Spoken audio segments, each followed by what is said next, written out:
Welcome back to another edition of the AUDL Take. As with all my player profiles, I really like to just go after players that I'm a big fan of or I've just been impressed with over the years. And this player we're going to be talking about this week is somebody who has made some of the most spectacular plays I've ever seen in Ultimate, and really is just someone who stands out in the community as someone who's always reaching out, trying to get the sport to as many people as possible. Who am I talking about? Well, I'm talking about Delrico Johnson. Now, Delrico plays in Washington, D.C. He played for his D.C. truck stop for the USAU, and really his professional career actually doesn't start in the AUDL. It actually goes to the MLU, and he has been playing there I think since 2013, basically since it started all the way up until about 2016. You're going to see a lot of his highlights actually come from the MLU.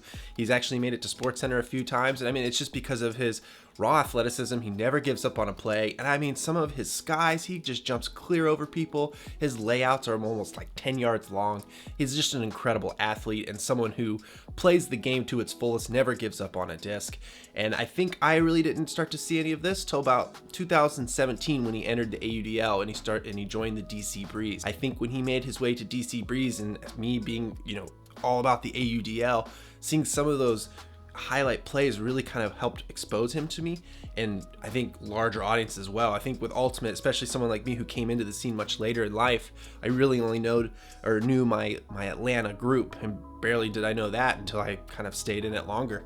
So learning about all these other players, I think the AUDL is really what helped me do that. It was the exposure, the media everywhere, and this guy knows how to make highlights. Since this show is the AUDL Take, we're not really going to be focusing on his MLU numbers, but we're going to jump into 2017 where he joined the DC Breeze, and he was a very defensive heavy player.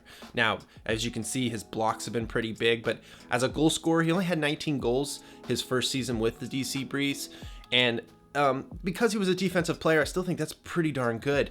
But you really want to talk about the next year in 2018, where he started to play a lot more points, and he was actually playing a good bit on offense and defense, and you start to see the goals just skyrocket. I believe he got around 36 goals and also about 23 assists that year, so a huge improvement from the year before. But necessarily, I think it's because he was put on offense more. It wasn't that he was just a defensive player, so he had a lot more opportunities to make big plays. One thing I really want to stress though is 2017 he had about 18 blocks. 2018 he had about 19 blocks. So this guy makes defensive plays and gives you the opportunity to make breaks and get points on the board. And like I've said before, this man is a highlight reel. He makes incredible plays that just are so easily shareable to everyone, and I think really brings more people to the sport, especially that DC play where he goes up with one hand and midair switches to the other and grabs the disc. He has the incredible play during the Color of Ultimate game in 2019 where it looks like he's Superman flying through the air, grabbing this disc, basically bending around a defender. It's probably one of the most incredible plays I've ever seen. Another stat we really want to dive into is his plus minus, because that's really big in the Ultimate world. In his first year with DC, it was around 30, which is an incredible number, but then you move over to 2018 and it was like plus 62. So this guy really knows how to be effective in his team, and I think the more he gets implemented into that offense or defense, he's just getting more and more points. Now, he does pretty well with the hockey assists. I think in his first year with DC it was around 10, then it moved on to 14 in 2018. So he's definitely the guy who's getting that deep look. He's grabbing the disc, dishing it off to a good handler, and then they're getting the score. So he's setting up his offense to succeed, and on defense he's getting the blocks, giving that defensive line the opportunity to get the break. That kind of player, especially with DC, which is a team that isn't full of all-stars, but just is one of the most cohesive teams in the AUDL. You can really put and plug and play a lot of different people, but having someone like Delrico, Rowan, these are like big name people, it really is just bolstering that team and making them stronger each and every day. Now, 2019 was a big year for Delrico because during the gender equity movement and the boycott in the AUDL, he did step back. He walked away from the league for a year, and because he believed that gender equity, diversity initiatives, it needed to be more implemented in the league. But he was making a return here in 2020. He was coming back to DC, and I was very excited because I wanted someone like him back in our league who is great outreach to the community. He knows what the community of the sport needs to be, or what needs to be addressed. Now, Delrico Johnson's done a lot with the USAU as far as getting initiatives out there, trying to expose the sport to as many people as possible, especially areas in which they may not have access or a chance to really play the sport. So he's someone who does a lot of work for the community, and I think looking back on the boycott, he felt that there's certain things that need to be addressed, and I think coming into 2020, he saw some of the improvements that the AUDL was making. I'm sure he isn't happy exactly where it is, but he saw that there were strives to make the sport more inclusive. I really respect this guy because he stands up for what he believes in, and he also sees what's going on and knows that there is a league that is trying to improve and match what the rest of the Alta community wants, but at the same time they're also running a business. So this guy, as an athlete, intelligent, and someone who just makes the sport so exciting. So to have him a part of your league in any form or fashion,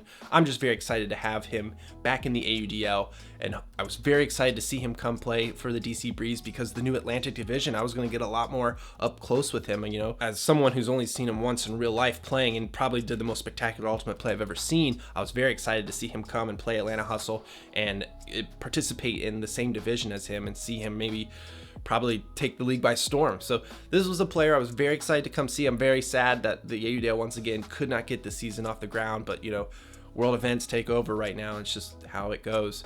But this is an incredible player to keep an eye out for. What he has done in the MLU is incredible. What he's done for the sport as far as exposure, making just incredible highlight plays, as well as bringing the sport to communities that are just not able to have access to these kinds of things. This guy all around is just an incredible person to keep an eye on. If you're a fan of like really getting into a player and learning all about him, I think there's just so much to learn about this player that I can only just kind of glance over in my little episodes here. But this is someone I wanted to show a lot of respect for. This is a player that's going to continue to progress the sport in a way that I think is, you always see people say something about Ultimate as it's not that athletic, or, oh, I used to play this in gym, it's not a big deal. Then you see someone like Delrico go out there and just do the incredible plays that he does, just with the athleticism he has.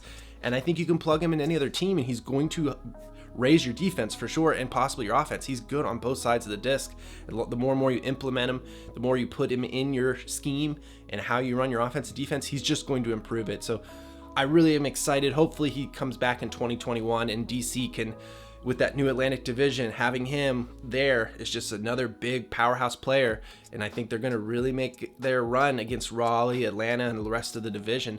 It's going to be an exciting year in 2021, and I really hope that Delrico is a part of it. That's going to pretty much wrap up this episode. Thanks again for tuning in. If you want to learn more about Delrico Johnson, he's on Instagram. You can check out the AUDL stat page. If you like the show, make sure you hit the like button, hit the subscribe button, share it if you possibly can. The more exposure we get for this show, the more I can build it and make it better each and every week. So thanks again for tuning in. I can't wait to see you all next time.